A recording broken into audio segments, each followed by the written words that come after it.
Hi guys, Assalamu alaikum. How are you all? I hope you are well. Welcome back to my channel in this new video.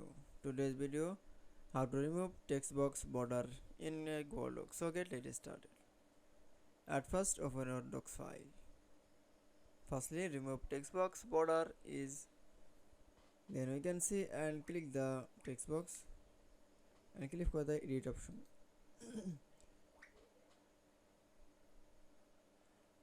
Then click for the again text box option and click for the border color option and click for the transparent option.